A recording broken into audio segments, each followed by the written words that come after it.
Bible says that there is something that God loves very much. అలాగే Bible చెప్తుందండి ఒక విషయం పట్ల దేవుడు ఎంతగానో ఇష్టపడతాడని. God loves the first. దేవుడు ప్రథమమైనది ఎంతగానో ఇష్టపడతాడు. That's why when God was talking to Moses, అందుకని దేవుడు ఎప్పుడైతే మోషేతో మాట్లాడుతూ ఉన్నాడు, he says, ఆయన చెప్తూ ఉన్నాడు, whatever the children of God have first, let it be their son, let it be it animal, every first belongs to God. అలాగే ఇశ్రాయేలు సంతానం వారు ఏదైతే ప్రథమమైనది కలిగి ఉంటారో అది ఏదైనప్పటికీ అది దేవుడికి చెందినది అయి ఉండాలని. I'm glad you gave your first Sunday to God. ఈ రోజు మీ యొక్క మొదటి వారము ప్రథమమైన వారము మీరు దేవుడికి ఇచ్చినందుకు వందనాలు చెప్తున్నాను. And I also encourage the house of the Lord. అలాగే అందరూ ఇక్కడ ఉన్న వారిని ప్రోత్సహిస్తూ ఉన్నాను.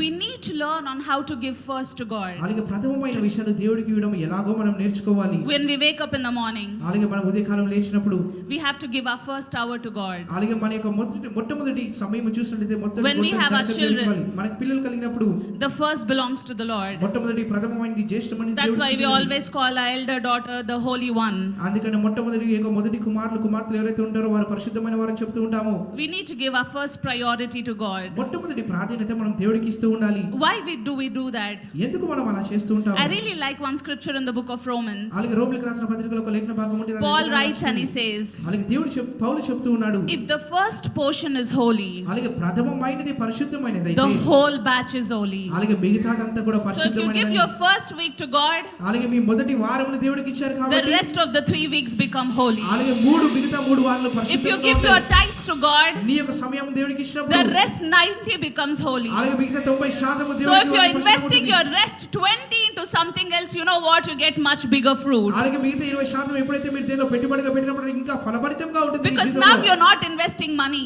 ఎందుకంటే నువ్వు ఇప్పుడు ఎప్పుడైతే పెట్టుబడి పెడుతున్నావు నీ డబ్బులు Now you're not buying groceries with the remaining money, అలాగే మిగతా డబ్బులతో నువ్వు సరుకులు కాదు కొనేది, but you're buying with something that is holy. కానీ పరిశుద్ధమైన వాటితో నువ్వు కొంటూ ఉన్నావు. And when you buy something that is holy, let me tell you, you reap something holy. అలాగే పరిశుద్ధమైన Amen. వాటిని కొన్నప్పుడు నువ్వు పరిశుద్ధమైనవి తిరిగి పొందుకుంటూ ఉంటావు. So I want all of us to understand that this very, very, very important is our Christians. We need to learn on how to give our first to God. అలాగే క్రైస్తవులుగా మనం అర్థం చేసుకోవాల్సి ఏమిటనగా ప్రాముఖ్యమైనది దేవుడికి ఏ విధమైన విషయాలు ఇవ్వాలనేది. So I just want to read this scripture, encourage. ఈ లేఖన భాగం చదివి మనం Let's ప్రోత్సహించాలనుకుంటున్నాను. quickly turn our Bibles to Proverbs chapter 3 and verse 9. సామెతలు 3వ అధ్యాయము 12వ వచనము. This has been written by one of the richest man on earth. అలాగే ఇక భూమి మీద చూసినట్లయితే గొప్ప ధనవంతుడు రాసిన విషయమై ఉన్నది ఇది. And he says, ఆయన చెప్తున్న మాట ఏమిటనగా, honor the Lord with your wealth and with the first fruits of all you produce. నీ రాబడి అంతటిలో ప్రథమ ఫలమును నీ ఆస్తిలో భాగం నుంచి యెహోవాను గణపరచుము. There are many ways how we honor the Lord. దేవుని గణపరచడానికి అనేకమైన మార్గాలు ఉన్నాయి. But Solomon says, కానీ సొలొమోను చెప్తున్నాడు, this is one of the ways that you honor the Lord. అలాగే దేవుణ్ణి గణపరచడానికి ఒక మార్గం ఏమిటనగా, He says, honor the Lord with your wealth నీ యొక్క రాబడి అంతటిలో and with the first fruits of all your produce. ప్రథమ ఫలమును నీ ఆస్తిలో భాగముని ఇచ్చి అని చెప్తున్నాడు. So one of the ways you're telling God that you honor him అలాగే దేవుని గణపరుస్తున్నావని నేను చెప్పే ఒక మార్గం ఏమిటనగా, is by your wealth. అలాగే నీ యొక్క ఆస్తిలో భాగం ద్వారా When we go and meet someone who is in a very high place, అలాగే ఎవరి దగ్గరికైనా వెళ్ళి చాలా ఎత్తైన స్థలం లేకపోతే మంచి స్థానంలో ఉన్న వారిని do you walk to him with empty hands? ఖాళీ చేతులతో వెళ్తారా అండి? Even if we don't have, we try to take the best and walk to him. మన దగ్గర ఏమీ లేకపోయినా సరే మంచి చక్కటి విషయం ఏదో ఒకటి తీసుకొని వెళ్ళాలని. You know why you give the best? ఆయన దగ్గర కలవడానికి వెళ్ళినప్పుడు ఎందుకు అలా ఇష్టమో తెలుసా? Because you want him to know that you honor him. అలాగే ఆయనను నువ్వు గణపరుస్తున్నావు ఆయనకు తెలియాలి. And that is exactly what Solomon is saying here. సొలొమోను కూడా ఆ విధంగానే చెప్తూ ఉన్నాడు. Just don't say that you honor the Lord with your mouths. అలాగే నీ యొక్క నోటితో దేవుని గణపరుస్తున్నావు చెప్పడం మాత్రమే He's saying కాకుండా, just don't honor the Lord by your talks, అలాగే నీ యొక్క మాటలతో దేవుని గణపరుస్తున్నావు చెప్పడం మాత్రమే but కాకుండా, honor the Lord with your wealth. అలాగే నీ యొక్క ఆస్తిలో భాగం నుంచి And I'll tell you why he's asking us to do that in the next verse. అలాగే దాని తర్వాత వచనంలో దేవుడు ఆయన చెప్తాడు ఎందుకు ఇలా చేయాలో.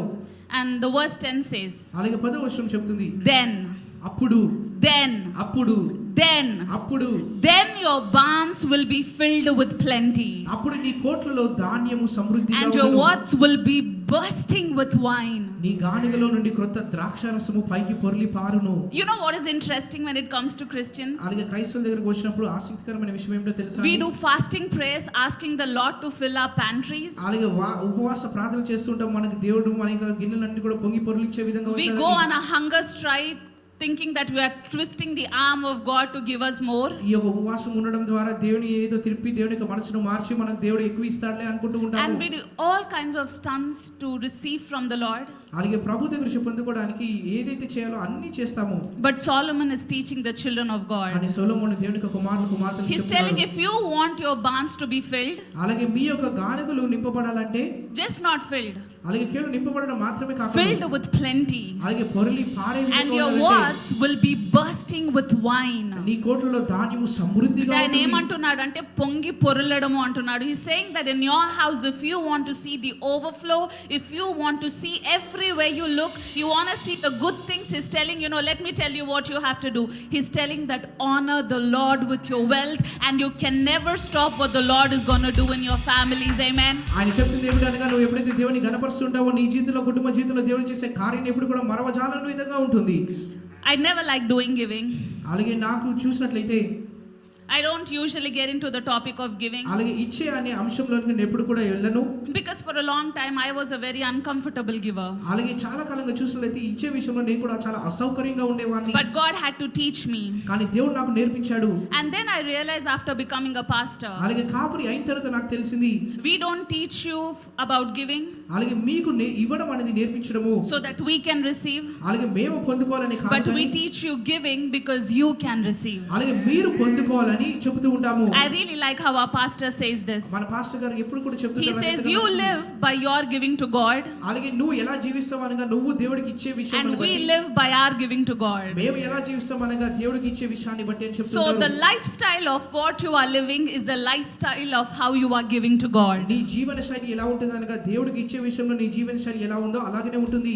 If you are a good giver, నువ్వు మంచిగా ఇచ్చేవాడివి, if you are a best giver, నువ్వు శ్రేష్టంగా ఇచ్చేవాడివి, let me tell you, your life is about to be turned to be best. అలాగే నీ జీవితము శ్రేష్టంగా ఉంటుంది ఖచ్చితంగా. Because I believe in what my Bible says. ఎందుకంటే నా బైబిల్ ఏదైతే చెప్తున్నా నేను అది మాత్రమే నమ్ముతాను. And today, ఈ రోజు as you're honoring the Lord with your wealth, నీ ప్రథమమైన విషయాలతో దేవుని గణపరుస్తూ ఉండగా may my Lord honor you with the best that he has for you in heaven. నా ప్రభువు పరలోకంలో ఉన్న శ్రేష్టమైన విషయాల ద్వారా నిన్ను ఆశీర్వదించును గాక.